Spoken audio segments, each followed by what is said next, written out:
दोस्तों नमस्कार। Colonel Ajay, CEO Ajay astro money guru, first global astro finance digital channel से आपसे मुखातिब होता हूं। आज 15 नवंबर सन 2024।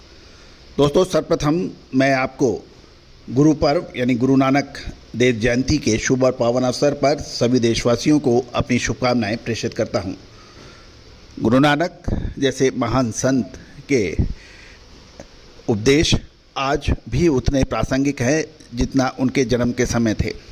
हमें उनकी शिक्षाएं और आदर्शों पर पालन करने का प्रयास करना चाहिए।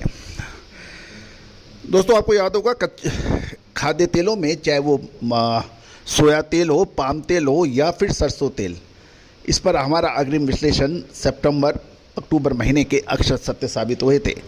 नवंबर महीने के प्रथम सप्ताह में अद्भुत तेजी के अग्रिम अनुमान अक्षर सत्य साबित हुए थे।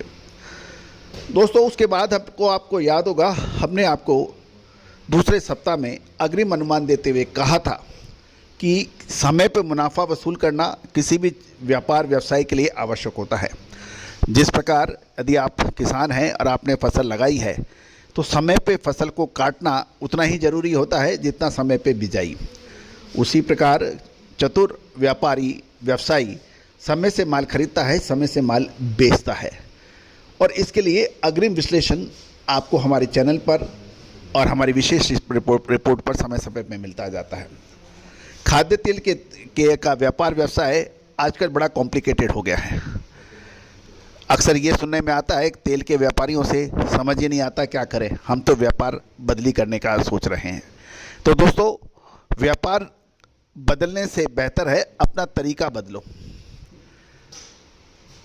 पेड़ पे पत्ते आते और जाते हैं, जड़ें नहीं बदलते हैं, पत्ते बदलते हैं।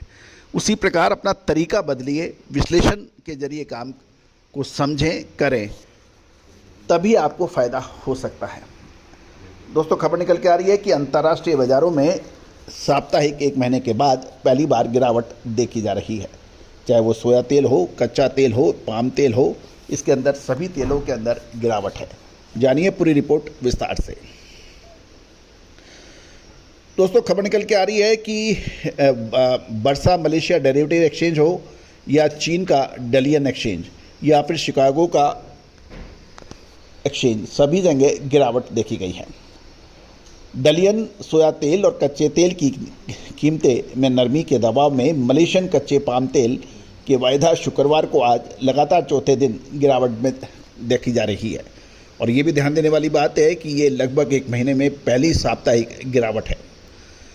बर्सा मलेशिया डेरिवेटिव एक्सचेंज पर जनवरी डिलीवरी के लिए बेंचमार्क पाम तेल कॉन्ट्रैक्ट 24 रिंगिट या 0.48% गिरकर 4,940 रिंगिट पर आ गया है। डॉलर टर्म में देखा जाए तो ये 1102.92 डॉलर प्रति मैट्रिक टन हो गया है।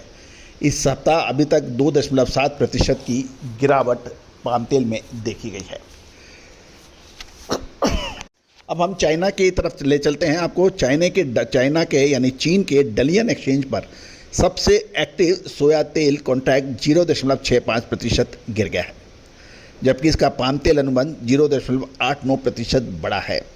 इस बीच शिकागो बोर्ड ऑफ ट्रेड यानी सीबॉट पर सोया तेल 0.09% बढ़ा है।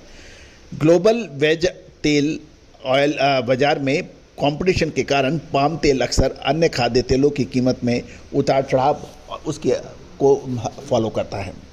शिकागो सोयाबीन वायदे में लगातार चौथे सत्र में गिरावट है, क्योंकि व्यापारियों का कहना है कि राष्ट्रपति चुनाव डोनाल्ड ट्रंप के तहत आने वाले अमेरिकी जैव ईंधन नीति में बदलाव होने की आशंका से घरेलू मांग सीमित हो सकती है।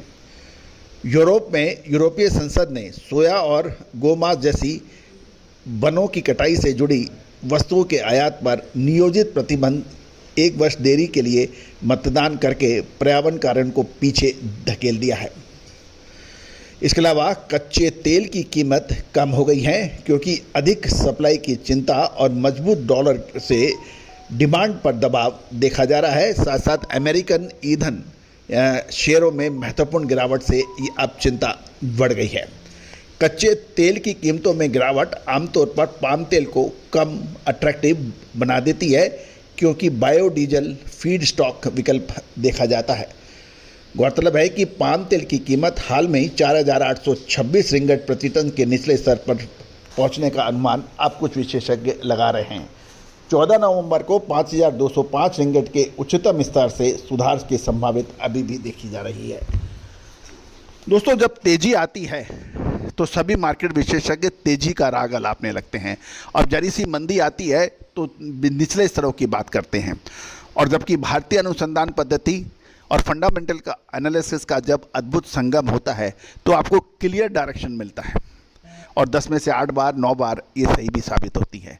और यही वजह है कि आज देश विदेश में लगातार भारतीय अनुसंधान पद्धति का डंका चारों तरफ फैल रहा है, चाहे वो अर्जेंटीना हो, ब्राज़ील हो, यूनाइटेड स्टेट ऑफ अमेरिका हो, मलेशिया हो, इंडोनेशिया हो, श्रीलंका हो, पाकिस्तान हो या फिर चाइना, भूटान, नेपाल, सभी जगह आज भारतीय अनुसंधान पद्धति का डंका है।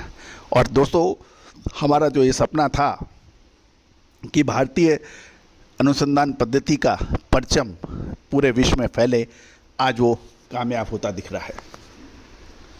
दोस्तों, इसके लिए मैं आप सभी का शुक्रिया भी अदा करता हूं, धन्यवाद प्रेषित करता हूं। आपने हमारे चैनल को 2,06,000 रजिस्टर्ड यूजर का तोहफा दिया है। 9,100 सफल एपिसोड बनाने में मदद की है। 1,45,00,000 से अधिक व्यू इस बात की सूचना और सर्टिफाइड कर रहे हैं कि आपने हमारे चैनल को कितना प्यार दिया है। विशेष रिसर्च रिपोर्ट के लिए संपर्क करें। All the very best, good luck, happy trading.